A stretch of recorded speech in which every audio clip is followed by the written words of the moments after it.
ঈসা আলাইহিস সালাম দুনিয়া থেকে চলে গেলেন কোথায়? আসতে বলেন, কোথায় চলে গেলেন? আসমানে চলে গেলেন। এই আসমানে চলে যাওয়ার পরে আবার ইনশাল্লাহ আসবেন, চিন্তার কোনো কারণ নাই। কি করবেন? আসবেন ইনশাআল্লাহ। আল্লাহ তাআলা আমাদেরকে ওই যুগ মিলাই দেন, বলেন আমিন। ওই যুগ পাবার জন্য আল্লাহর কাছে দোয়াও করতে থাকতে হবে, তাকওয়াও অবলম্বন করতে হবে, মন চাহি জিনিস বাদ দিয়ে রব চাহি জিনিস গ্রহণ করতে হবে। ঠিক কি ঠিক না? আপামর জনসাধারণকেও সেই দিনের পথে আনতে হবে। তখনই ইনশাআল্লাহ তাআলা আল্লাহ তাআলা আমাদের জন্য ইমাম মাহদিকে পাঠাবেন, হযরত ঈসা আলাইহিস সালামকে পাঠাবেন, পৃথিবীকে পরিষ্কার পরিচ্ছন্ন করে সমস্ত অজাত বিজাত সব খালাস করে হয় মুসলমান হবে, নয় দুনিয়া থেকে নিপাত হবে। একজনও অমুসলিম পৃথিবীতে বহাল থাকবে না। এমন অবস্থা করবেন ইনশাআল্লাহ। হযরত ঈসা আলাইহিস সালাম আসমানে আসেন, চলে গেলেন। এই চলে যাবার পরে 500 বছরও কিতাবটা টিকলো না। 500 বছর, 500 বছরও টিকে নাই। গোঁজামিল ঢুকিয়ে মুকিয়ে মানে নাশ করে ফেলেছে কিতাবের, ইনজিলের সাড়ে সর্বনাশ করে দিয়েছে। এক কথায় অতীতের প্রত্যেকটা কিতাব যথাযথভাবে নবীর কাছে নাজিল করার দায়িত্ব তো আল্লাহ নিয়েছিলেন, কিন্তু নবীর পরে ওইটাকে হেফাজতের দায়িত্ব আল্লাহ কি করেননি, ওটার ঘোষণাও দেননি। একমাত্র কিতাব কোরআন, যেই কোরআনে কারীম যেভাবে নাজিল হয়েছিল, নবীজি যেভাবে রেখে গেছেন, আজ 1450 বছর পার হয়েছে, ঠিক সেভাবেই আছে। ঘটনাটা কি এমন হয়? আপনাদের কি মনে হয় যে সূরা ফাতিহা যখন নাজিল হয়েছিল তখন সূরা ফাতিহাতে ছিল 55 আয়াত? এই 1450 বছরে মৌলানা সাহেবরা বাদ দিতে দিতে কমাইতে কমাইতে এখন 1450 বছরে এসে কত আয়াতে পৌঁছাইছে? 7 আয়াতে এরকম। অথবা যখন নাজিল হয়েছিল তখন ছিল 3 আয়াত, হুজুররা বাড়ায় মুড়ায় এতদিনে 7 আয়াত বানাইছে। আসতে বলেন না, যেমন ছিল তেমন আছে।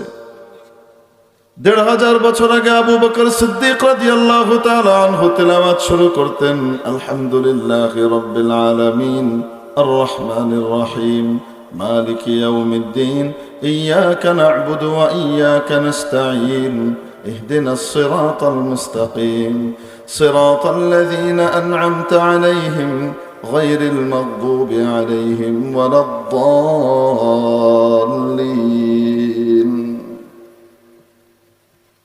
সিদ্দিক আকবর শুরু করতেন আলহামদুলিল্লাহি রাব্বিল আলামিন দিয়ে, শেষ করতেন ওয়ালাদ-দাল্লিন। এসে আজও 1500 বছর পরে কিশনগঞ্জে এখানেও যদি কেউ তেলাওয়াত করে, সেই আলহামদু দিয়ে শুরু করে, ওয়ালাদ-দাল্লিন দিয়ে শেষ করে, মাঝের সব হুবহু ঠিক থাকে। ঠিক কি ঠিক না?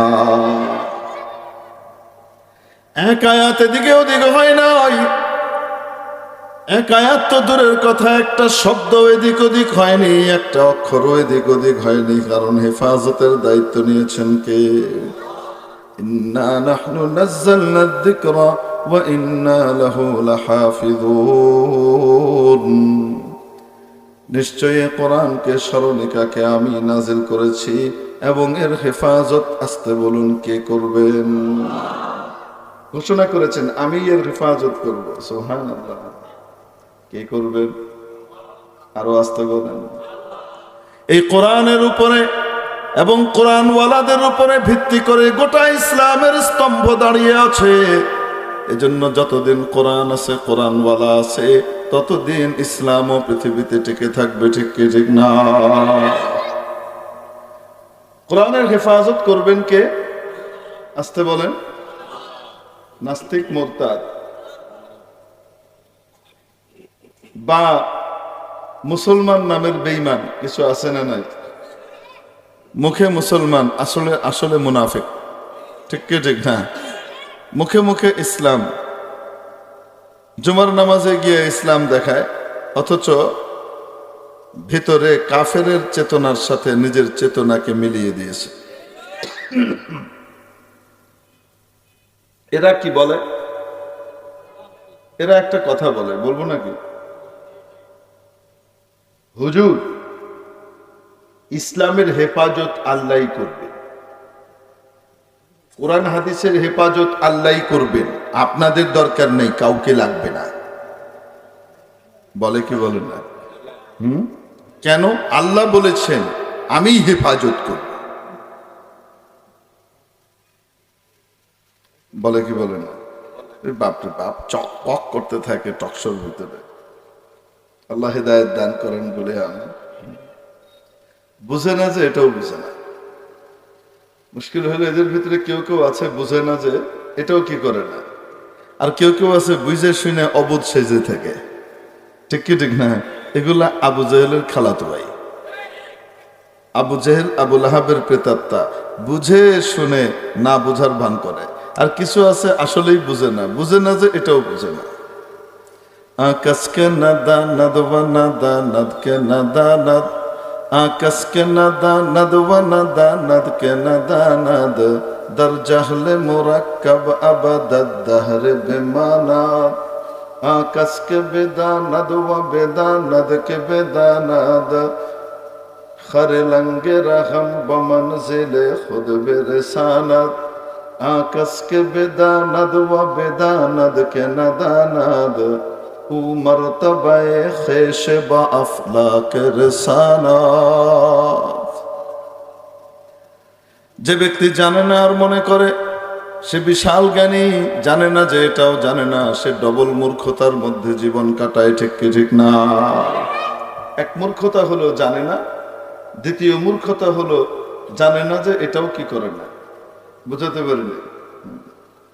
আর যে ব্যক্তি জানে আর মনে করে আমি জানি, সে ব্যক্তি পার পাবে ল্যাংড়া ঘোড়া ল্যাংড়া গাধার উপরে সওয়ার হয়ে কোনো মতে খুঁড়িয়ে খুঁড়িয়ে জান্নাত পর্যন্ত যায় পৌঁছাইতে পারবে। আরেক ব্যক্তি জানে অনেক কিছু কিন্তু মনে করে আমি তেমন কিছু জানি না। ফলদার বৃক্ষ যেমন মাথা নুইয়ে দেয়, ইলমের ভারে আমলের ভারে তার অন্তরটা ঝুঁকে থাকে রব্বুল আলামিনের দিকে। এই রকম ব্যক্তির মর্যাদা আসমান পার করে আরশের কাছাকাছি পৌঁছে যায়। মর্তবায়ে খেশ বা আফলাকে রিসালাত। মেহনে মুহতারাম দোস্ত আজিজ ও বুজুর্গ, এজন্য বলছিলাম এরা অদ্ভুত কথা বলে কি, আল্লাহ বলেছেন আমি হেফাজত করব, হুজুরদের লাগবে না, কাউকে লাগবে না, দুনিয়ার কাউকে লাগবে না, আল্লাহই হেফাজত করবে। তো তাদেরকে যদি জিজ্ঞেস করা হয়, ভাই যে আল্লাহ বলছেন কোরআন হেফাজত করবেন উনি, আর কাউকে লাগবে না, সে আল্লাহ তো আপনি যেটা বলতেছেন যে কাউকে লাগবে না, যেহেতু আল্লাহ বলছেন উনি হেফাজত করবেন, তো ওই আল্লাহ তো বলছেন যে রিজিকের দায়িত্ব কার? মা মিন দাব্বাতিন ফিল আরদি ইল্লা আলাল্লাহি রিজকুহা। আপনার এত ঈমান আল্লাহর কথার উপরে, ইসলাম হেফাজতের সময় কারো কিছু লাগবে না, তো রিজিকের দায়িত্ব তো কে নিছেন? আল্লাহ নিছেন। তো আপনি বাইরে যান কেন, অফিসে যান কেন, কাজকর্ম করেন কেন, ক্ষেত খামারে যান কেন, দোকানপাটে যান কেন, এদিক ওদিক যাওয়ার প্রয়োজন কি? ঘরে বসে থাকেন। ঘরে বসে থাকলে কি আল্লাহ দিবে নাকি? আল্লাহই তো দিবে, কিন্তু বিভিন্ন মাধ্যমে দিবে। ওইখানে অর্থ ঠিক বুঝে, খাওয়ানোর টাইমে কোরআনের মর্ম ঠিক বুঝে, আর ইসলামের জন্য যখন রক্ত দেওয়া লাগবে ওই সময় আয়াতের অর্থ ঠিক বুঝে না, পোল্টি মারে। ঠিক কি ঠিক না? দুনিয়াতে রিজিক রব্বুল আলামিন দান করেন সরাসরি নেমে এসে, না বিভিন্ন মাধ্যমে? আসতে বলেন, ব্যবস্থাটা কে করেন? যেই মাধ্যমে দিবেন সেই মাধ্যমের ব্যবস্থাটা করেন কি? বোকা মানুষ মনে করে চাকরি খাওয়ায়, বোকা মানুষ মনে করে ব্যবসা খাওয়ায়, বোকা মানুষ মনে করে ক্ষেত খামারের কারণে খাই, বুদ্ধিমান মনে করে আল্লাহ খাওয়ায়। ঠিক কি ঠিক না? আপনারা কামলা চেনেন? কামলা, কামলা এই যে ধান কাটার সময় কামলা আনে, কামলা দুপুর বেলায় খায় কার বাড়িতে? কন্যা কেন? মালিকের বাড়ি, মহাজনের বাড়িতে খায়। ঠিক কি ঠিক না? এক মহাজনের বাড়ির স্ত্রী ছিলেন, মহাজনের বিবি ছিলেন, খুব পর্দানুসীন, দিনদার, পরহেজগার। শরীরও কেউ কোনোদিন দেখে নাই, কণ্ঠও কেউ শুনে নাই, পরপুরুষকে কণ্ঠও শোনায় না, এমন পর্দা করে। সুবহানাল্লাহ। এখন কামলা আসছে, অন্যান্য বাড়িতে তো কামলা দুপুর বেলায় আসে, বাড়ির বেড টাইম হগলায় খাওন দাওন দিয়া যায়। এখন তারা এসে বসে বৈঠকখানায়, কাছারি ঘরে বসছে, বাংলা ঘরে বসে কয়, কই গো ভাত কই? কওয়ার সাথে সাথে পর্দার তলা দিয়ে ভাত আইছে। মানে উনি যেহেতু পর্দা করেন, যেটা চায় ওটা কি করতেছেন, তলা দিয়ে ঠেলে দিতেছেন, হাতটা যেন দেখা না যায়, এই জন্য একটা লাঠি দিয়ে বলটা ঠেলে দেয়, এদিকে চলে যায়। সালুন, সাথে সাথে সালুন চলে আসে, পানি নুন যেটা কয় হেডাই আসে। এরা খেয়ে দিয়ে বলতেছে, বাহ, এরকম ম্যাজিক পর্দা তো জীবনে দেখি নেই। কি ম্যাজিক পর্দা? মনে মনে তারা আলোচনা করতেছে, হাজী সাহেবের বাড়িতে ম্যাজিক পর্দা আছে, যাই চাওয়া হয় তাই আসে। এলাকার মানুষদেরকেও তারা এই কথা বলছে। সন্ধ্যাবেলায় বিশাল ভিড়। হাজী সাহেব এসে বলেন, কি ব্যাপার, এত ভিড় কেন? হাজী সাহেব, আপনার বাড়িতে ম্যাজিক পর্দা পাঠাইছে আপনার ছেলে বিদেশ থেকে, আপনি তো আমগরে কর নাই। আরে ভাই, কিসের ম্যাজিক পর্দা? না, যা চাওয়া ওই পর্দার কাছে তাই আসে। দূর বেড়ে, এটা কোনো হয় নাকি কখন? কয় না, যারা দেখছে নিজেরা তারা কইছে, যারা ছায়া হিনতে পাইছে তারা কইছে। কারা দেখছে? তো কামলারা বলে যে আমরা দেখছি। মনে হয় ময়মনসিংহ বাড়ি আছিল, আমরা বাড়িতে ময়মনসিংহ, সিধা সাদা না। তো কইছে আমরা দেখছি, আমরা পর্দারে যা কইছি হেডেই দিছি আমরা, ম্যাজিক পর্দা। বুঝতে পারছেন? পরে হাজী সাহেব বুঝছেন, হাজী সাহেব ওদেরকে কইতেছে, আরে ভাই বাজানরা, তোমরা বুঝো না, তোমার চাচির কণ্ঠ কোনোদিন শুনছো, কোনোদিন দেখছো? না চাচা যান, শুনি নাই। উনি তো পর্দা করে, এই জন্য এরা যা চাইছে তলা দিয়ে উনি পাঠাইছে। এটা কি পর্দা দিছে না পর্দার পিছনে একটা হাত ছিল? আসতে বলেন। বোকা মানুষ মনে করে পর্দা দিয়েছে, বুদ্ধিমান জানে পর্দার পিছনে একটা হাত সক্রিয় আছে। ঠিক কি ঠিক না? দুনিয়াতেও যারা বোকা, তারা মনে করে ব্যবসা খাওয়ায়, চাকরি খাওয়ায়, ক্ষেত খামার খাওয়ায়, এটা ওইটা খাওয়ায়। বুদ্ধিমান জানে এর পিছনে একজনের হাত আছে, উনি কি? ইন্নাল্লাহা হুয়ার রাজ্জাকু যুল কুওয়াতিল মাতিন। উনি মহা রিজিক দাতা, বিশাল ক্ষমতার অধিকারী, অনড় ক্ষমতার অধিকারী, যার ক্ষমতা 5 বছর পরে নড়বড়ে হয় না, রাতেও ভোট করানো লাগে না, দিনেও ভোট করানো লাগে না, কোনো ভোটাভুটির কারবার নাই, সরাসরি একমাত্র অনড় অটল ক্ষমতার অধিকারী। আসতে বলেন কি? ঠিক কি ঠিক না? উনি খাওয়ান না অন্য কেউ খাওয়ায়? হ্যাঁ, কিন্তু আলেম ওলামাদেরকে মানুষ কি মনে করে? খাইবো কেমনে, পড়বো কেমনে, ওই মানুষের তো খাইব। হযরত মাওলানা রুহুল কিসাব রহমতুল্লাহ আলাইহি ছিলেন তবলিগের একজন মুরব্বী। ওনার বিবি ছিলেন, মিরপুর থাকতেন। তো বিবি কইছে, আপনি কাকড়াইল তো কিনলেই খাইবেন, মানুষে কি কইব? আই আপনার লাই এখান থেকে খানা ফাড়াম, কাকড়াইলে খাইবেন কি, খোঁজ নিব না নিব, আই আপনার লাই কি ফাড়াম, খানা ফাড়াম। তুমি ওনার বেগম রে কইতেছে, আরে তুই কি মনে করস, তুই আনলাই খানা ফাটাস আর যাই করস, তুই খাইবি হুদা, মানুষে কইব টোয়া টোয়া খা। তুমি আমার জন্য খানা পাঠাবার যাই করো। আমাদের দেশের মানুষের মাথার ভিতরে ইংরেজ এই পায়খানা করে দিয়ে গেছে, ইংরেজ এটা মাথার ভিতরে ঢুকাই দিয়ে গেছে, যারা আলেম ওলামা হবে এরা টোকায় টোকায় খাবে। নাউজুবিল্লাহি মিন যালিক।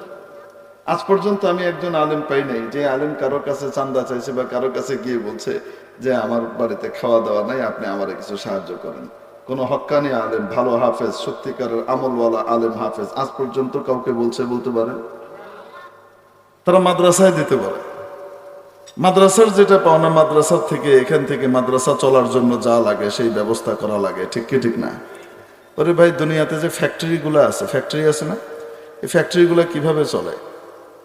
সব নিজের পয়সায় ফ্যাক্টরি করে না, ঋণ করে করে। আর বলেন না কেন? বাংলাদেশে যত ফ্যাক্টরি আছে, এই ফ্যাক্টরিগুলো কিসের উপরে চলে? ব্যাংকের কাছ থেকে লোন নিয়ে ফ্যাক্টরি করছে। ঠিক কি ঠিক না? শতকরা একজন পাবেন না, শতকরা একজনও হবে না যে সম্পূর্ণ ঋণ মুক্ত নিজের টাকায় ফ্যাক্টরি করছে। কন্যা কেন? ঠিক কি ঠিক না? ওরে আমার প্রিয় ভাই, দুনিয়ার চিজ আসবাব, দুনিয়ার সামানপত্র, এই সমস্ত ফ্যাক্টরি তৈরি করবার জন্য, এই সমস্ত জিনিস তৈরি করবার জন্য যে ফ্যাক্টরি, সেই সমস্ত ফ্যাক্টরি ঋণের উপরে চললে কেউ খারাপ মনে করে না, কিছু মনে করে না। সবচেয়ে সত্যিকারের মানুষ আশরাফুল মাখলুকাত, তাকে খাঁটি মানুষ বানাবার যে ফ্যাক্টরি, মাদ্রাসা চালানোর জন্য ঋণ করতে গেলে কয় টোয়ায় টোয়ায় খায়। কেন ভুল বললাম? মাদ্রাসা কি জিনিস? আরে মাদ্রাসা তো হলো মানুষ তৈরির কারখানা। কি তৈরির কারখানা? কাজের মানুষ তৈরির কারখানা। কি মানুষ? আসতে বলেন। কাজের মানুষ তৈরির কারখানার নাম হলো মাদ্রাসা। আমি শুধু দাবি করি নাই, বলবো নাকি? এই লাইটটা তৈরি করা হয়েছে কেন? আলো দেওয়ার জন্য। যদি আলো দেয় তাহলে বলবো কাজের, যদি আলো না দেয় যত সুন্দরী হোক অকাজের। ঠিক কি ঠিক না? দেখতে যত সুন্দরী হোক, আপনি শোভাবর্ধন করিয়েছেন, সাজিয়েছেন, এই করেছেন, সেই করেছেন, গোড়ার ডিম, কোনো কামের না। কেন? আলো নাই। ফ্যান বানিয়েছে কেন বলেন? বাতাস দেবার জন্য। ফ্যান যদি বাতাস দেয় তাহলে বলা হবে কাজের। আর যদি ফ্যান বাতাস না দেয়, যে জন্য বানানো হয়েছে সেটা যদি না করে, আর সবকিছুই করে, তো তাহলে কাজের না অকাজের? এটার জায়গা হবে ভাঙ্গারির দোকান। ঠিক কি ঠিক না? বাতিল মালের কারখানায় এটারে ফেলা হবে, আস্তানায় ফেলা হবে। আসতে বলেন ঠিক কি ঠিক না? তো আমি আপনি মানুষ, আমাকে আপনাকে আল্লাহ কেন বানাইছেন? আল্লাহ তাআলা নিজে আমাদেরকে প্রথমে একটা কোশ্চেন থ্রো করছেন, যেন আমরা অ্যাটেনশন হই।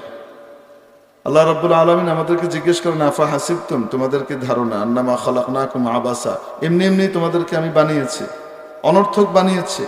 ওয়া আন্নাকুম ইলাইনা লা তুরজাউন, আর যে জন্য বানিয়েছি সে কাজ করেছো কি করো নাই, এটার জন্য আমার কাছে তোমাদেরকে আর ফিরে আসা লাগবে না। তোমরা এরকম মনে করো? তাহলে বলেন আল্লাহ একটা উদ্দেশ্যে আমাদেরকে বানিয়েছেন, ঠিক কিনা?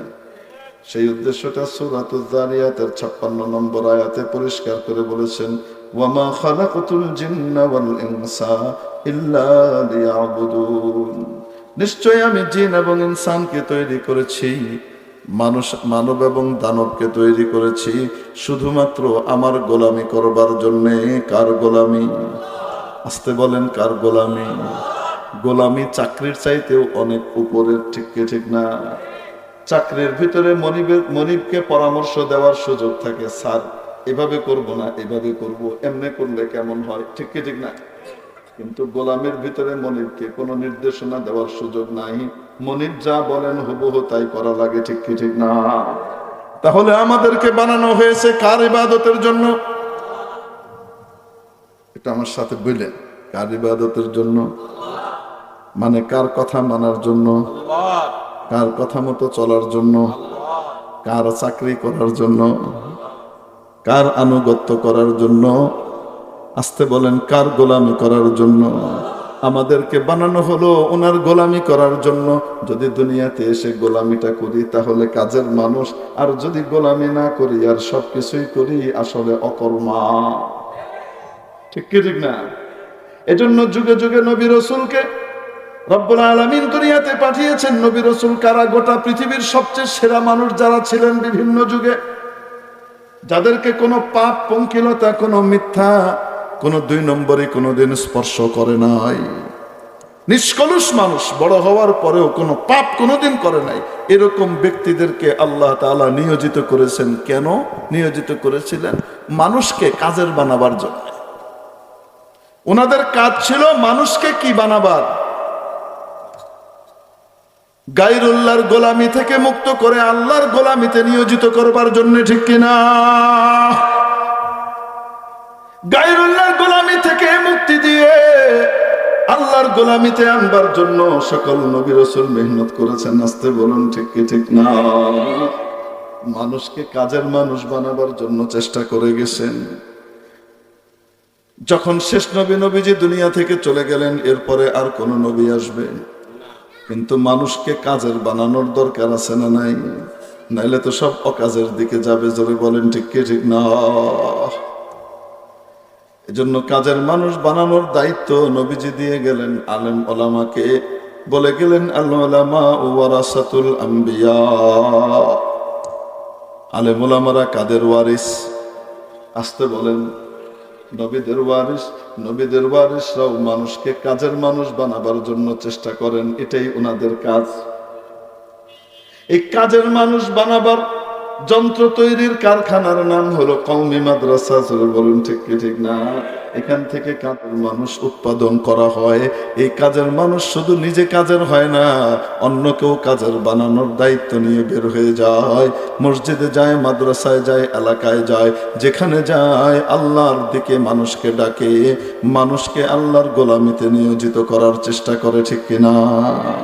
তাদের সংস্পর্শে যারা চলাফেরা করে, সুদ ছেড়ে দেয়, ঘুষ ছেড়ে দেয়, 2 নম্বরই ছেড়ে দেয়, চুরি ডাকাতি ছেড়ে দেয়, রাহাজানি ছেড়ে দেয়, একটা পর্যায়ে মিথ্যাবাদীও ছেড়ে দেয়, দখলবাজিও ছেড়ে দেয়, আস্তে আস্তে নিজেকে পরিবর্তন করে সোনার মানুষে পরিণত হয়ে যায়, ঠিক কি ঠিক না? কেমন ছিল নবীজি যখন দুনিয়াতে আসলেন? কি অবস্থা ছিল? আহারে, চুরি, রাহাজানি, মারামারি, হত্যা, লুণ্ঠন, এগুলো সব নিত্যদিনের ব্যাপার ছিল। তুচ্ছ তুচ্ছ কারণে লড়াই চলতো বছরের পর বছর, বছরের পর বছর, শুধু বছরের পর বছর নয়, বংশ পরম্পরায় ওসিয়ত করে যেত, ওদের সাথে আমাদের শত্রুতা, খবরদারের শত্রুতা, আমি শোধ ঠিক মতো দিতে পারি নাই, তুই ঠিক মতো শোধটা দিস। এক যুদ্ধ চলছে, জঙ্গে বোগাস। আমরা কোনো কিছু ফাওয়ার বেকার হইলে বলি না বোগাস, ইংরেজিতে বলি না বোগাস, ফালতু জিনিস। এক যুদ্ধ ছিল, এটার উৎপত্তি থেকে জঙ্গে বুগাস। এই জঙ্গে বুগাস কি হয়েছিল? এখানে একটা ফালতু জিনিসের উপরে 80 বছর লড়াই চলেছে। কত বছর? আসতে বলেন। 80 বছর তারা লড়াই করেছে। একদল চলে গেছে, তারপরে তার পোলারা করছে, তার পোলারা গেছে গা, তার নাতিরা করছে, যুদ্ধ চলছেই চলছে। কত বছর? এই ছিল তাদের সভ্যতার অবস্থা। কি অসুবিধা হয়েছে? যুদ্ধটা লাগছে কিসে? এক বেটার ক্ষেতের ভিতরে পাখি এসে ডিম পারছে। কে ডিম পারছে? পাখি। এখন তো ক্ষেত কমে আইছে, আগে তো ক্ষেত বন্ধ আর বন্ধ আছে, ঠিক কি ঠিক না? হ্যাঁ, এরকম তার ক্ষেতের ভিতরে পাখি ডক্টর বানায় ডিম পারছে, কারণ এই ক্ষেত তো আর আবাদ হয় না, এটা ফালাই ধুয়ে দিছে। পাখি অনাবাদী জায়গায় ডিম পারছে। এখন সে পাখির ডিম দেখে খুব খুশি যে আমার ক্ষেতে পাখি ডিম পারছে। পাশের জমিওয়ালার উট তার জমিতে চড়তেছিল, তো খাইতে খাইতে খাইতে খাইতে বেচারা ঘাস কাটা যা আছে এগুলি খাইতে খাইতে আস্তে আস্তে পিছাইতে পিছাইতে ব্যাক গিয়ারে আইতে আইতে আর খেয়াল নাই, পা পড়ছে কিসের উপরে? ডিমের উপরে। ডিম গেছে ভেঙ্গিয়া। তো পাখির ডিম ভেঙে গেছে, এই কারণে এই জমিওয়ালা আইসা উট হত্যা করে ফেলছে। উটরে কি করে ফেলছে? মেরে ফেলছে। উটওয়ালা খবর পেয়ে যে তার উটরে মারছে তারে মেরে গেছে। বুঝতে পারছেন? উটের ডিমের বদলায় উট, উটের বদলায় মানুষ, এবার মানুষের বদলায় এই উটওয়ালা। এরপরে শুরু হইল দলে দলে এবং পরিবারে পরিবারে, তারপরে খানদানে খানদানে এই লড়াই চললো। কত বছর চলছে? 80 বছর চলছে। এদের অবস্থা ছিল এই। কেমন জঘন্য অবস্থা ছিল! কন্যা সন্তান হওয়াকে লজ্জার কারণ মনে করা হইতো, তার মেয়ে হয়েছে, এটা একটা লজ্জার বিষয়। এজন্য মেয়ে একটু বড় হইলে যখন কথাবার্তা বলতে পারে, আব্বা আব্বা কইতে পারে, ধরে নিয়ে গর্ত করে জীবন্ত মেয়েটাকে ভিতরে দিয়ে কি করে দিত? মাটি চাপা দিয়ে মেরে ফেলত। এই ছিল তাদের অবস্থা। ওই জায়গাতে দয়ার নবীজি সাল্লাল্লাহু আলাইহি ওয়াসাল্লাম আসলেন আসমানি বাণী নিয়ে, কোরআন নিয়ে, সুন্নাহ নিয়ে। অকাজের মানুষগুলা, একেবারে বাতিল হয়ে যাওয়া মানুষগুলাকে কাজের বানানোর চেষ্টা করলেন। বকে যাওয়া মানুষগুলা, যাদের কর্তৃত্ব নিতেও কোনো সভ্য দেশ রাজি ছিল না, যে দুষ্ট গরুর চেয়ে শূন্য গোয়াল ভালো, এগুলাকে আমার দেশের সাথে আনলে আমার দেশের ভদ্র মানুষও নষ্ট হয়ে যাবে, এগুলি থাক মরুভূমির ভিতরে। ওই জায়গাতে নয়ার নবীজি আসলেন, এসে এদেরকে 360 মূর্তির কবল থেকে মুক্ত করে এক আল্লাহর গোলামিতে নিয়োজিত করলেন। কোরআন এবং সুন্নাহর সংস্পর্শে কেমন মানুষ হলেন তারা, কেমন মানুষ হলেন এই লোকগুলা। ইয়ারমুকের যুদ্ধের ঘটনা। আবু আমের বলেন, আমি আমার ভাইয়ের জন্য পানি নিয়ে দৌড়াইতে থাকলাম, চাচাতো ভাইয়ের জন্য পানি খাওয়াবো, যদি আহত পাই খুঁজতে খুঁজতে ভাইকে পেলাম, দেখি উনি পিপাসার্ত, ওনার মুখের কাছে পানি নিয়ে গেলাম, আহত হয়ে পড়ে আছেন। পানিটা মুখে দিবে ঠিক এই মুহূর্তে পাশ থেকে একজন চিৎকার করে বলল, আহ পানি। শোনার সাথে সাথে বললেন, আগে আমার ওই ভাইকে খাওয়াও, তারপরে আমি খাবো। পানি নিয়ে দ্বিতীয় ভাইয়ের কাছে গেলাম। ওখানে যাওয়ার পরে যখন পানিটা মুখে নিয়ে এসে ঠিক এই সময়ে দূর থেকে কেউ আওয়াজ দিল, পানি পানি। শোনার সাথে সাথে দ্বিতীয় ব্যক্তি বলে, আমার ওই ভাইয়ের পানি বেশি দরকার, উনাকে আগে পানি খাওয়াও, বাঁচলে পরে আমি খাবো। উনি বলেন, আমি তৃতীয় ব্যক্তির কাছে গেলাম, যে দেখি উনি আল্লাহর কাছে চলে গেছেন। এর কাছে ফিরে এসে দেখি উনিও আল্লাহর পেয়ারা হয়ে গেছেন। ভাইয়ের কাছে এসে দেখি উনিও শাহাদাতের পেয়ালা পান করেছেন। মৃত্যুর মুখে নিজে না খেয়ে অন্যকে খাওয়ানো, অন্যকে প্রাধান্য দেওয়ার মানবিকতা এবং মনুষ্যত্বের যে অপার নজির ওনারা প্রদর্শন করে গিয়েছেন, এরকম মানবতার নজির পৃথিবী আর দেখাতে পারে নাই। ঠিক কি ঠিক না? কাজের মানুষ বানিয়ে গেছিলেন। ঠিক কি ঠিক না? মানুষ যখন অকাজ থেকে কাজে আসে, তখন সে নিজের স্বার্থ দেখে না, সে আল্লাহর বিধানকে দেখে, আল্লাহকে খুশি করা দেখতে থাকে। সে অন্যের খেদমত করার ভিতরে নিজের সুখ শান্তি খুঁজে পায়। এজন্যই দেখা যায় মাদ্রাসা থেকে যে সমস্ত আলেম ওলামা তৈরি হন, আরবি ভালো জানার কারণে ওনারা চাইলে সৌদি আরবে, আরব আমিরাতে, কাতারে, কুয়েতে, আরব বিশ্বে বিভিন্ন জায়গাতে ভালো ভালো জব নিতে পারেন। ওই সমস্ত জায়গাতে গেলে আরবি ভাষা জানা থাকার কারণে ভালো ট্রান্সলেটর হতে পারেন। আদালত সহ বিভিন্ন জায়গায় গুরুত্বপূর্ণ দায়িত্ব পালন করেছেন। এরকম অনেকেই আছে না নাই? লক্ষ লক্ষ টাকার হাতছানিকে লাথি মেরে মাদ্রাসার ভিতরে পড়ে থাকে, মসজিদের ভিতরে পড়ে থাকে। কতজনে কত রকমের কথাবার্তা বলে, আরে বলে কি বলে না? সম্মানী যেটা দেওয়া হয় এটাকে সম্মানী না বলে অপমানই বলা ভালো। কারণ সরকারি চতুর্থ শ্রেণীর কর্মচারীকে যা দেওয়া হয় একজন ভালো ইমামের কপালে, সেটাও অনেক সময় আমরা বরাদ্দ করি না। ঠিক কি ঠিক না? তারপরেও কতজনের কত কথা, এত কিছুর পরেও মসজিদ ছেড়ে চলে যায় না, মাদ্রাসা ছেড়ে চলে যায় না, বিদেশে পাড়ি জমিয়ে টাকা কামায় না, লক্ষ লক্ষ টাকার হাতছানিকে লাথি মেরে এখানে কেন পড়ে থাকে? কারণ তাকে শেখানো হয়েছে, তুমি নবীর ওয়ারিস, তুমি একা জান্নাতে যাবা না, তুমি পুরা এলাকাকে দলে বলে মানুষকে জান্নাতে বানিয়ে, কাজের মানুষ বানিয়ে সকলকে নিয়ে জান্নাতে যাবা। এজন্য পড়ে থাকে। ঠিক কি ঠিক না? তাহলে বলেন, মাদ্রাসাগুলা হলো কাজের মানুষ তৈরির কারখানা। ঠিক কি ঠিক না? সবচেয়ে দামি জিনিস দুনিয়াতে হলো মানুষ। এর চেয়ে দামি কেউ আছে? মানুষ। তার দাম কত বেশি! সে যদি অমুসলিমও হয়, সে যদি কাফেরও হয়, আর যুদ্ধ করতে আসছে আমাদের সাথে, আমাদেরকে জুলুম করতে আসছে, আর সে জুলুম করতে এসে আমাদের প্রতিরোধে মারা গেছে। নবীজি বলেন, মারা গেছে, কিন্তু যেহেতু সে মানুষ, আদম আলাইহিস সালামের সন্তানদের ভিতরে একজন, যদিও সে অমুসলিম, আল্লাহর নাফরমান, জালিম, তারপরেও তাকে কুচোকাটা করে তার নাক কান চোখ বিকৃত করো না, মুসলা করো না, কারণ সে মানুষ। বুঝাইতে পারে? মেরে মোহতারাম দোস্ত, আজিজ ও বুজুর্গ, সামান্য মুজার ফ্যাক্টরির জন্য যদি ঋণ নিলে কোনো অসুবিধা না হয়, সামান্য তুচ্ছ জিনিসের ফ্যাক্টরির জন্য যদি ঋণের উপরে চললে কোনো সমস্যা না হয়, তাদেরকে কেউ খোঁচা না মারে, মাদ্রাসাগুলা যখন মানুষ তৈরির কারখানা ঋণ নিতে যায়, বিভিন্ন জন বিভিন্ন কথা শোনায়। ঠিক কি ঠিক না? আরে সবচেয়ে দামি কারখানার নাম হলো মাদ্রাসা। মাদ্রাসা থাকবে, আলেম ওলামা থাকবে, হাফেজে কোরআন থাকবে, কোরআন থাকবে, কোরআন দুনিয়াতে থাকবে তো ইসলাম প্রতিষ্ঠিত থাকবে। কোরআন যেদিন চলে যাবে, ইসলামের কোনো রক্ষা কবচ নাই। ঠিক কিনা? কিয়ামতের আগে একটা দিন এমন আসবে, মানুষ যখন নষ্ট হয়ে যাবে, ঈসা আলাইহিস সালাম দুনিয়া থেকে যখন চলে যাবেন, এরপরে আবার অধপতনের দিকে যাবে পৃথিবী। অধপতনের দিকে যেতে যেতে এখন আর উন্নতির দিকে যাবে না। খারাপ যা হচ্ছে খারাপ হতেই থাকবে, হতেই থাকবে, হতেই থাকবে, ভালোর দিকে আর যাবে না, যা ভালো আছে কমতে থাকবে। একটা পর্যায়ে এমন হবে, কিয়ামতের আগ দিয়ে সকলের বাড়িতে কোরআন শরীফ রাখা ছিল, কোরআন শরীফ খুলে দেখবে কোনো অক্ষর নাই। কোরআন শরীফ খুলবে কিন্তু কোনো কি নাই, অক্ষর নাই। আল্লাহ তাআলা কোরআনে কারীমের অবমূল্যায়নের কারণে ওদেরকে সাজা দিবেন, কোরআন উঠিয়ে নেবেন।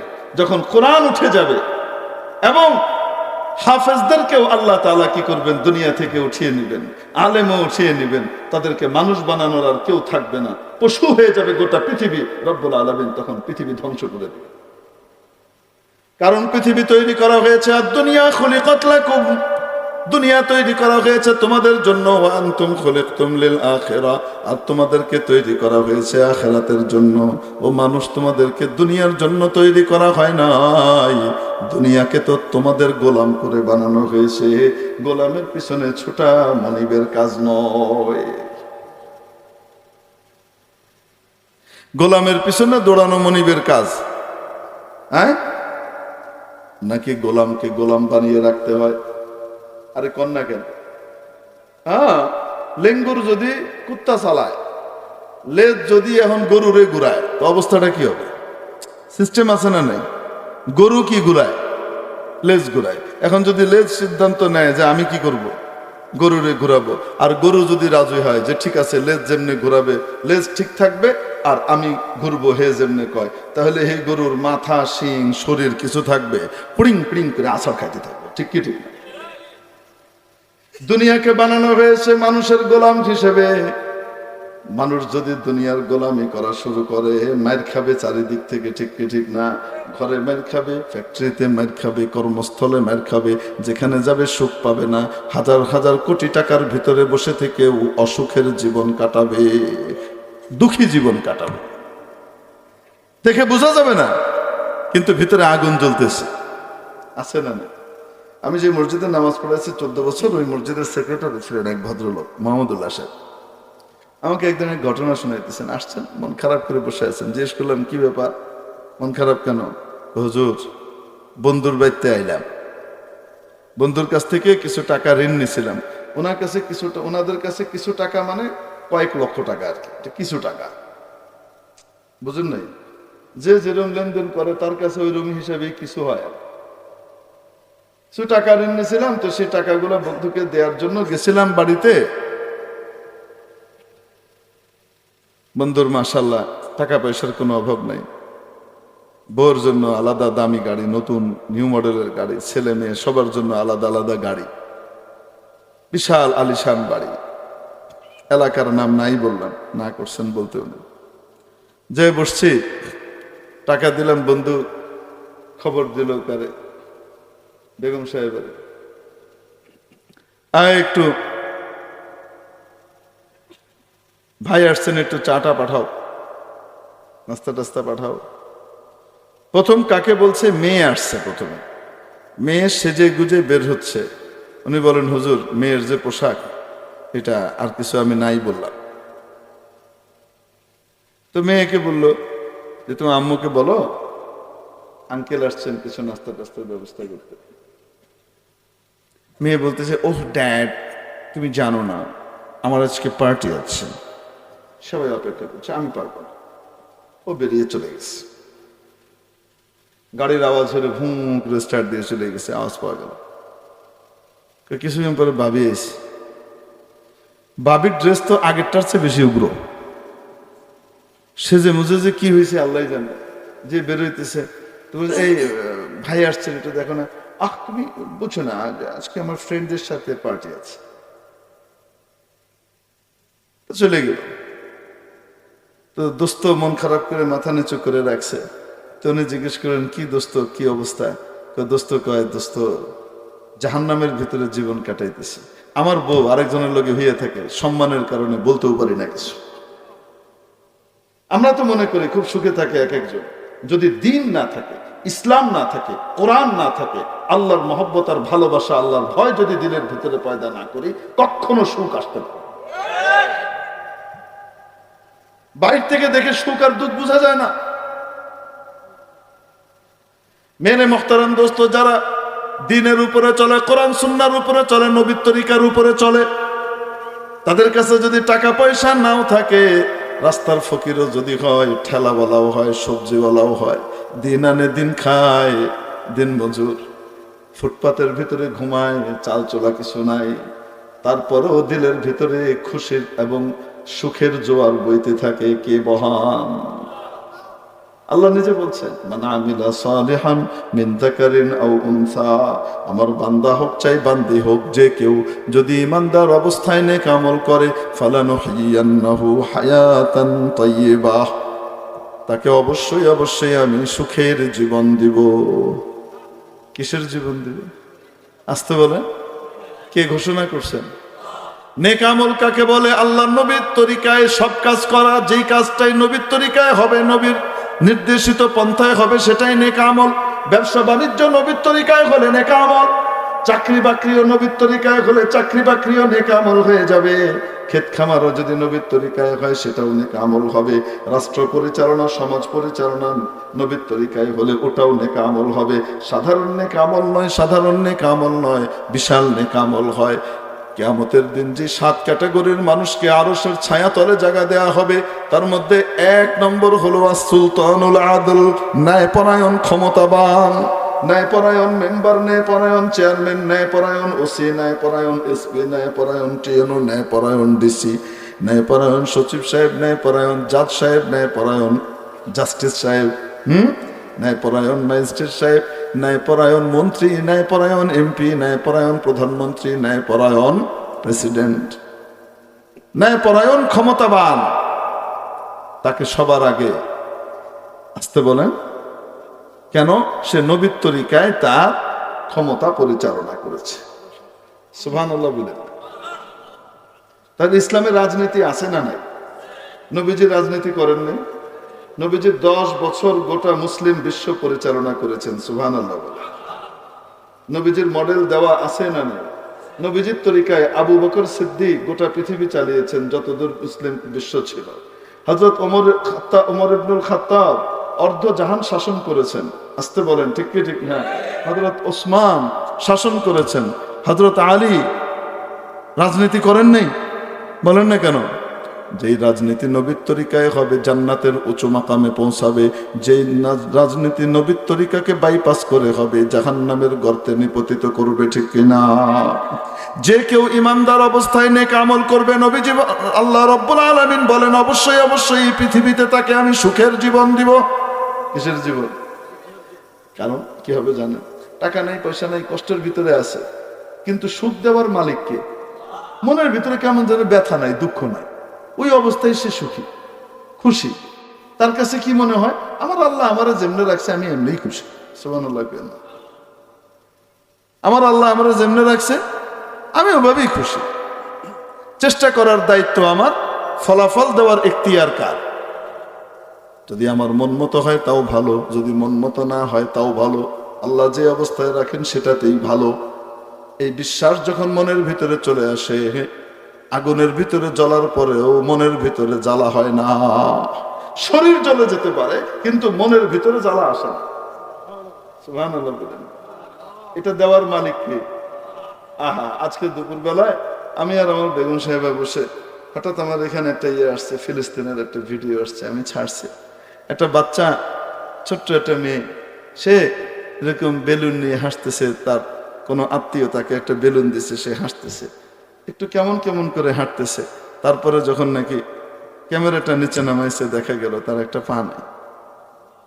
ইসরায়েলিদের হামলায় তার একটা পা উড়ে গেছে, সেটাকে কোনো মতে জোড়া দিয়ে ব্যান্ডেজ করে রাখা হয়েছে। তার ভিতরে সে হাসতেছে কেন? ভিতরে সুখ দান করেছেন কে? শরীর জ্বলে যাচ্ছে, মন জ্বলতেছে না। গোটা শরীর আরাম আছে ইসরায়েল আর তাদের দোসরদের, কিন্তু মনের ভিতরে শান্তি নাই। আসতে বলেন, ঠিক কি? শান্তি দেওয়ার মালিক কে? যে অবস্থায় আল্লাহ রাখেন সেই অবস্থায় খুশি। মা আসাবা মিন মুসিবাতিন ইল্লা বিইذনিল্লাহ, যে কোনো আপদ বিপদ বালা মুসিবত আসে কার পক্ষ থেকে আসে? যে কোনো অবস্থার উপরে ভালো আসলে আলহামদুলিল্লাহ, খারাপ আসলে ইন্না লিল্লাহ, সুপর্দ করে দিলাম, ইয়া আল্লাহ আপনি যা করেন সেটাই ভালো। সুবহানাল্লাহ।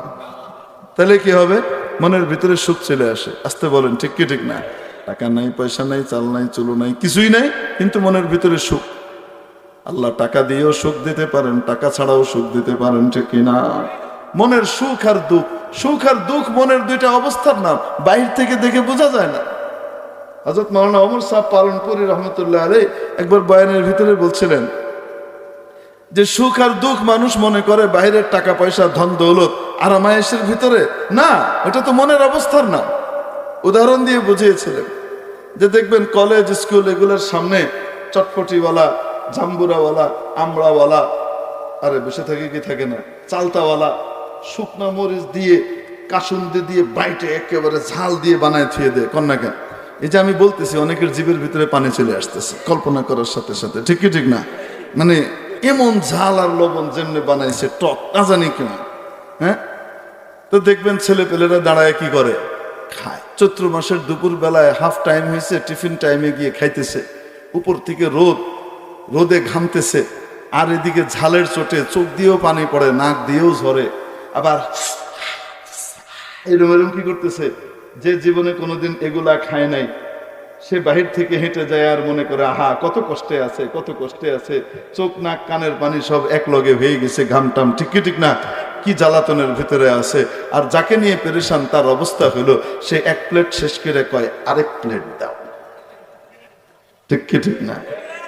মেরে মুহতারাম দোস্ত আজিজ বুজুর্গ, আল্লাহর গোলামিতে যদি নিজেকে নিয়োজিত করা যায়, কোরআন সুন্নাহর আলোয় যদি নিজেকে আলোকিত করা যায়, নবীর তরিকায় যদি নিজের জীবন চালানো যায়, নবীর ওয়ারিসদের সাথে সম্পর্ক রেখে, আলেম ওলামার সাথে সম্পর্ক রেখে নিজের জীবনকে যদি চালানো যায়, প্রতিটা কাজে পরামর্শ, হুজুর কিভাবে করব এটা, হুজুর এটার ভিতরে নবীর তরিকা কি, হুজুর লেনদেন করতে চাই এটার ভিতরে নবীর তরিকা কি, হুজুর অমুকের সাথে চুক্তি হবে, ডিল হবে, নবীর তরিকা কি, ঠিক কি ঠিক না?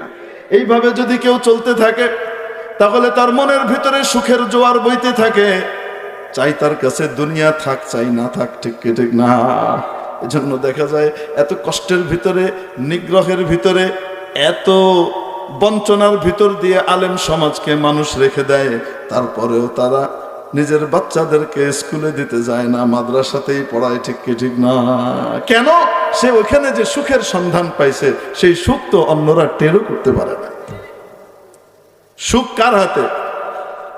তাহলে বলেন এই সুখের কারখানা, সুখের মানুষ, সুখী মানুষ তৈরির কারখানার নাম হলো মাদ্রাসা, ঠিক কি ঠিক না? কাজের মানুষ তৈরির কারখানার নাম কি? মাদ্রাসার সাথে আমাদের সম্পর্ক থাকবে না যাবে?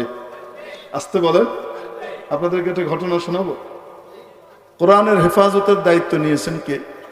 এই কোরআনকে মিটাবার জন্য, ধ্বংস করবার জন্য, কোরআনওয়ালাদেরকে শেষ করবার জন্য যুগে যুগে কত পায়তারা, কত ষড়যন্ত্র, কত কিছু হয়েছে। যারা ষড়যন্ত্র করেছে তারা ধ্বংস হয়ে গেছে, কোরআন টিকে আছে, কোরআনওয়ালারাও টিকে আছে, ঠিক কি ঠিক না? তারা ঠিকই টিকে গেছে, কিন্তু যারা কোরআনের বিরুদ্ধে দাঁড়িয়েছে তারা ধ্বংস হয়ে গেছে। যখন ব্রিটিশ এই দেশকে কবজা করে নিল 1757-তে, কবজা করে নেবার পরে তারা রাজ কায়েম করলো, এখানকার সম্পদ সব লুট করে ইংল্যান্ডে পাঠানো শুরু করলো। কোথায় পাঠাইলো? আসতে বলে। এই ফকিন্নির দল অন্যের লুটের টাকার উপরে কি করে? বসবাস করে থাকে। আমাদের বাচ্চারা ইতিহাসের ভিতরে পড়ে, কি পড়ে? 1760 সালে ইউরোপে শিল্প বিপ্লবের সূচনা হয়। আমাদের বাচ্চারা ইতিহাসে পড়ে, আমাদের কলেজের বাচ্চারা। হ্যাঁ, কি 1760 সালে ইউরোপে শিল্প বিপ্লবের কি হয়? কেন রে কাকুরা, এর আগে কইছিল তোমাদের শিল্প বিপ্লব? হঠাৎ আসলো কই থেকে এই বিপ্লব? 1757-তে আমাদেরকে দখল করে এই ইন্ডিয়া, হিন্দুস্তান থেকে সমস্ত জিনিস দলে দলে পালে পালে কি করছে, সব ওই দেশে নিছে, জাহাজে ঘুরে ঘুরে। ইভেন আমাদের যে সম্রাটের মাথায়, মোগল সম্রাটের মাথায় মুকুটের ভিতরে যে কোহিনূর হীরা থাকতো, সেই হীরাটাও চুরি করে নিয়ে এখন নিজেদের রানীর মুকুটের ভিতরে, এলিজাবেথের মুকুটে লাগায় রাখছে, ঠিক কি ঠিক না? এগুলা তো লুটতরাজকারী, লুটেরা। এই লুটেরা, চোর চোরটারা পয়সাওয়ালা হয়েছে আমাদের টাকা দিয়ে, ঠিক কি ঠিক না? হ্যাঁ, আমরা মুসলমানরা জানি না যে আমাদের টাকা দিয়ে ওরা লুটতরাজ করে কি হয়েছে, বড় হয়েছে। এখনো পর্যন্ত আমাদের টাকায় টিকে আছে। কেন জানেন? মাল্টি ন্যাশনাল কোম্পানি করছে, ইউনিলিভার বানাইছে, পেপসি তৈরি করছে, কোকা কোলা তৈরি করছে, ঠিক আছে না? তারপরে আপনার এই যে নেসলে তৈরি করছে, এদের কোম্পানিগুলা, বাড়া কোম্পানির হাড়া জুতা তৈরি করছে, কত কিছু তৈরি করছে, এগুলা করে সারা পৃথিবীতে ছড়াই দিছে। আমাদের দেশের মানুষ ওদের জিনিস বানায়, এটা আমাদের কাছে বেচে যা লাভ পায়, সেই লাভের একটা অংশ পাঠাইতে হয় ওদেরকে। টাকা এখনো সারা পৃথিবী থেকে ওরা কৌশলে নিয়ে যাচ্ছে। আমাদের মুসলমানদের খবরই নাই যে আমার টাকা আমি অগোচরে ওই জায়নবাদী ইহুদিদের পকেটে, ওদের দোসরদের পকেটে পাঠাইতেছি, আমার খবরই নাই। ইখলাসের সাথে ওদের জিনিস কিনে। আল্লাহ আমাদেরকে হেফাজত করুক বলে আমি। এত বেকুব হইলে তো দুনিয়াতে টিকা যায় না। দুনিয়াতে অচেতন মানুষ টিকে না, সচেতন মানুষ টিকে। ঠিক কি ঠিক না? আল্লাহ কুদরত দিয়ে টিকায় রাখছে আমাদেরকে, আলেম ওলামার বরকতে, কোরআন সুন্নাহর বরকতে আমাদেরকে টিকায় রাখছে। আমি আসতেছিলাম আজকে গাড়িতে আসার সময় আমার ড্রাইভার সাহেব বলতেছে, হুজুর এক ভদ্রলোক আসছেন বিদেশ থেকে, ফরেনার, এসে গুলশান পর্যন্ত আসছেন উনি গাড়িতে করে এয়ারপোর্ট থেকে। তো আসার পথে দেখে এখানে গাড়িও মাশাআল্লাহ খুব জোরে চলে, আবার দেখে যে রাস্তার ভিতরে সাঁই সাঁই করে লোকজনও আসা যাওয়া করে। কিছুক্ষণ পরে উনি বললেন, সৃষ্টিকর্তা যে একজন আছে, আজকে আমার বিশ্বাস হয়েছে, আজকে আমার বিশ্বাস হয়েছে সৃষ্টিকর্তা একজন আছে। নাহলে যেভাবে গাড়ি চলতেছে আর যেভাবে মানুষ পারাপার করতেছে, কোনো নিয়মের বালাই নাই, এখানে তো প্রতি পদে পদে মরার কথা। বাঁচাইতেছেন কে? বাঁচা অন্য কেন? আল্লাহ বাঁচাইতেছেন। ঠিক কি ঠিক না? সব সম্ভবের দেশ বাংলাদেশ টিকে আছে দুনিয়াতে কিভাবে? কোরআন সুন্নাহর বরকতে। আল্লাহওয়ালারা আছে, কোরআনওয়ালারা আছে, দিনদার পরহেজগার মানুষ বাংলাদেশে এখনো আছে। এই কোরআনওয়ালাদের কারণে আল্লাহ রব্বুল আলামিন এখনো বাংলাদেশকে টিকিয়ে রেখেছেন। নাহলে এতদিন শ্রীলঙ্কা হালুয়া হয়ে যেত। বুঝেন নাই মোলা? জি, কেমনে ঠিক? আল্লাহু আকবার কবীরা। কয় হুজুর কি কইলেন বুঝলাম না। দলিল দিয়ে বুঝাইতে গেলে একটু সময় লাগবে, আমার হাতে অত সময় নেই, আপনাদেরও সময় নেই, আপনারাও বিরক্ত হচ্ছেন।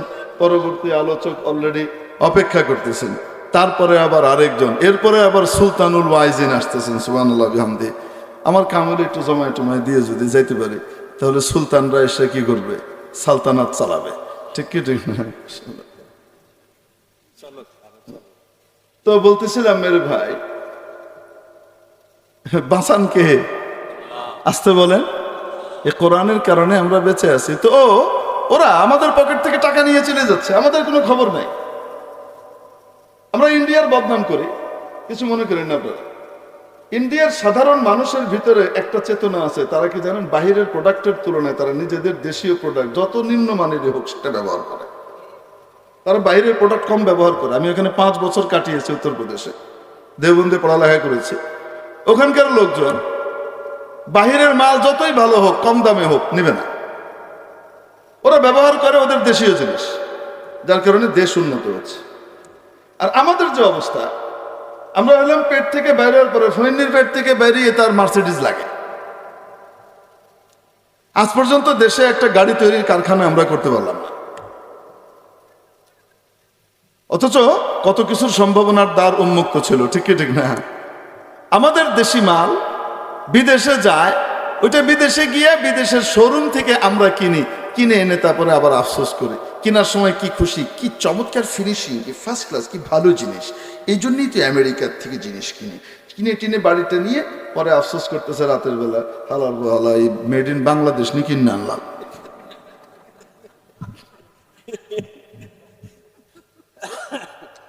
আমার এক মুসল্লি আছে, অস্ট্রেলিয়া পড়াশোনা করে।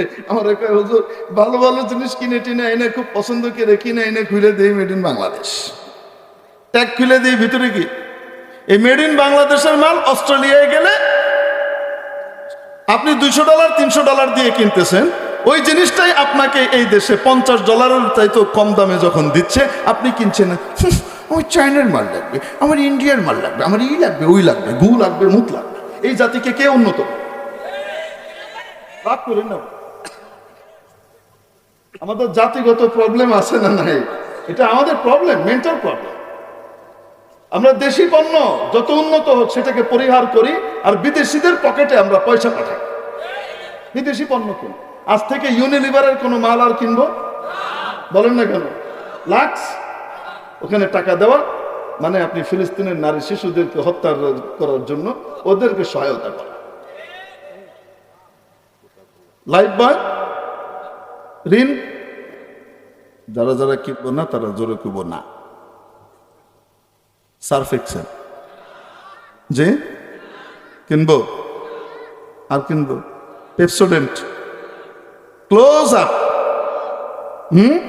Head and shoulder shampoo, Sunsilk, এগুলো সব ওদের। অথচ আমাদের দেশে কত চমৎকার চমৎকার ভালো ভালো সাবানের কোম্পানি আছে, কেয়া আছে, তিব্বত আছে, কোহিনুর আছে, এদের এক এক সাবান বিদেশে সাপ্লাই, আমরা কিনি না। ঠিক কি ঠিক না? দেশি জিনিস কিনবো, দেশপ্রেমও হবে, আমার দেশের টাকা দেশে থাকবে, আমার ইমান হেফাজত হবে, মানবতার হেফাজত হবে, আমি জায়নবাদী ইহুদি জালেম আর তাদের দোসরদেরকে সহায়তা করার দায় থেকে কিয়ামতের দিন মুক্তি পাবো। কোকা কোলা, স্প্রাইট, ফান্টা এগুলো আর খাবো? খেতে হলে আমাদের দেশের ফ্রেশ আপ আছে, তারপরে যে কি কি আছে আপনার, আরসি কোলা আছে, মোজো আছে, আরসি লেমন আছে, জিরা পানি আছে, আরো ক্লেমন আছে, কি কি আছে না নাই? পারলে দেশিগুলো খাবো, যদি না পাই খাবোই না, পারবো না ইনশাল্লাহ। ওদের পানি অ্যাকোয়াফিনা কিনবো না, আর কিনবো ইনশাল্লাহ, কিনবো না, পারবো না। এর দেশপ্রেমের অংশ। সুযোগ এসেছে, আমাদের টাকা দিয়ে ধনী হয়েছে, আর ফুটাঙ্গি মারো, আমাদেরকে মারো, তোমাদেরকে রাস্তায় বসাইতে বেশি দিন লাগবে না। গোটা পৃথিবী থেকে বয়কট শুরু হয়েছে পশ্চিমাদের মাল। এই বয়কটের ফলাফল কি দাঁড়িয়েছে? ওদের কোম্পানিতে আজ থেকে 22 দিন আগের কথা, ওদের কোম্পানিগুলোতে 40% ধস নেমেছে ওদের শেয়ারে। সুবহানাল্লাহ বলেন না? মাত্র 2 সপ্তাহ পরের কথা, যখন মানুষ বয়কট সকলে শুরুও করে নাই। আর এখন তো মাশাআল্লাহ বয়কটের পরিমাণ অনেক বেশি, ঠিক কি ঠিক না? মানুষ এখন ওদের পণ্য দেখলে ওদের পণ্যের ভিতরে ফিলিস্তিনি নারী আর শিশু, ছোট ছোট বাচ্চাদের রক্ত দেখতে পায়, যার কারণে ওগুলা কেনা বাদ দিয়েছে, ঠিক কি ঠিক না? এখনকার হিসাব তো আরো কম, চিন্তা করেন না। এভাবে যদি গোটা পৃথিবীর মুসলমানরা শুধু ওদের পণ্য বয়কট করতে পারে, ভিক্ষার ঝুলি নিয়ে কিশোরগঞ্জে এসে হাত পাতা লাগবে ওদেরকে ইনশাআল্লাহ। এত সহজ না টাকা, তো বয়কট করতে পারবো তো ইনশাআল্লাহ। হ্যাঁ, আল্লাহ কবুল করেন বলে আমিন। তো বলছিলাম, যখন ইংরেজ আসলো, এসে দেশে ক্ষমতা চালাতে লাগলো, হযরত শাহ আব্দুল আজিজ মুহাদ্দিস দেহলভী রহমতুল্লাহ আলাইহি তাদের বিরুদ্ধে ফতোয়া দিলেন 1801 সালে। 1801 সাল থেকে মাত্র কয়েক বছরের ভিতরে গোটা হিন্দুস্তানে এমন বিপ্লব তৈরি হলো সৈয়দ আহমদ শহীদ বেরেলভী রহমতুল্লাহ আলাইহির নেতৃত্বে, হযরত শাহ আব্দুল আজিজ মুহাদ্দিস দেহলভীর তত্ত্বাবধানে এমন বিপ্লব তৈরি হলো, ইংরেজ হিমশিম খেতে লাগলো। শেষ পর্যন্ত যুদ্ধে ওই পুরনো জগৎ শেঠ কুমির চাঁদ এদের প্রেতাত্মাদের বিশ্বাসঘাতকতার কারণে আবার ওনাদেরকে হারতে হলো। কিন্তু ওনারা থেমে যাননি, আন্দোলন আবার প্রস্তুত করেছেন, শহীদ হয়ে গেছেন, তাদের উত্তরসূরিরা আবার চালু করেছেন। এভাবে 1757, 1857 আসলো। 1857-তে মুসলমানদের একটা স্টেট প্রতিষ্ঠা করা হলো, আমিরুল মুমিনিন নিযুক্ত করা হলো হযরত হাজী ইমদাদুল্লাহ মুহাজির মক্কি রহমতুল্লাহ আলাইহিকে সিএনসি প্রধান সেনাপতি নিযুক্ত করা হলো, হযরত ইমাম কাসেম নানতুবি রহমতুল্লাহ আলাইহিকে প্রধান বিচারপতি বানানো হলো, হযরত রশিদ আহমদ গাঙ্গুহি রহমতুল্লাহ আলাইহিকে। শামিলের যুদ্ধ হলো, বিশাল কঠিন যুদ্ধ হলো কাদের সাথে? ইংরেজদের সাথে। এবং ওদিকে দিল্লিতেও সিপাহী বিপ্লব শুরু হয়ে গেল মুসলমানদের তত্ত্বাবধানে। যখন শুরু হলো, ইংরেজ হিমশিম খেয়ে গেল। এরপরে ইংরেজ সিদ্ধান্ত নিল, না মৌলবী রাখবে, না জিন্দা কোরআন রাখবে, না কাগজের কোরআন রাখবে। এদের সিদ্ধান্তে এরা দিল্লি থেকে শুরু করে একদম সেই আপনার খাইবার পাথ পর্যন্ত কয়েকশো মাইল লম্বা এক রাস্তা, গ্র্যান্ড ট্রাঙ্ক রোড নামে পরিচিত, শেরশাহ-সুরি রোড নাম, দেওবন্দের সামনে দিয়েও গিয়েছে ওটা। ঐতিহাসিকরা লিখেছেন, এটার দুই পাশের এমন কোনো গাছ খালি ছিল না যেখানে একাধিক আলেমকে ফাঁসিতে লটকানো হয় নাই। আলেম মানেই সাথে সাথে ফাঁসি, কোরআন রাখবে না। আর দিল্লিতে 30 লক্ষ কপি কোরআনের কপি পুরানো হলো, আরো জমায়েত করছে, তারা পুরাবে। ওই সময় যখন আলেম এবং হাফেজদেরকে নিধন করা শুরু হলো, আপনাদের জানা থাকা দরকার, কোরআনের হেফাজত কে করবেন? উপর থেকে নেমে এসে করবেন। রিজিক কে দেন? উপর থেকে নেমে এসে দেন, না মাধ্যম দিয়ে? হেফাজত করেন কি দিয়ে? কোরআনের শব্দমালার হেফাজতের জন্য একটা কমিটি তৈরি করলেন, যেটা হলো হাফেজে কোরআনদের কমিটি, যারা কোরআনের শব্দমালার হেফাজত করে আল্লাহর পক্ষ থেকে। আর কোরআনের মর্ম অর্থ সঠিক মর্মের হেফাজতের জন্য ওয়ারাসাতুল আম্বিয়া, নবীর ওয়ারিস আলেম ওলামাদের কমিটি তৈরি করা হলো। কাউকে কাউকে উভয় টিমের সদস্য পদ দিলেন আল্লাহ তাআলা, হাফেজও বানালেন, আলেমও বানালেন। সুবহানাল্লাহ। এরা সিদ্ধান্ত নিল হাফেজ আলেম রাখবে না, নির্বিচারে মানুষ হত্যা শুরু করলো এরা। ওই সময় যখন হাফেজের সংকট, আলেম যেভাবে শেষ করছে, আলেমই তো আর খুঁজে পাওয়া যাবে না, এমন এক অবস্থা হলো যে দিল্লিতে 80,000-এর উপরে মাদ্রাসা ছিল, দিল্লি প্রভিন্সে। সেই দিল্লিতে মিরাসের মাসআলা বলার মতো, জানাজা পড়ানোর মতো একজন আলেম খুঁজে পাওয়া যেত না। এইভাবে তারা নিধন করেছে। আজকে আমাদেরকে মানবতার সবক শিখায় না, এদের কাছ থেকে মানবতার সবক শিখবো? বিশ্ব কসাই, মানবতার কসাই এরা। মেরে মুহতারাম দোস্ত, এরা এই কাজ করলো।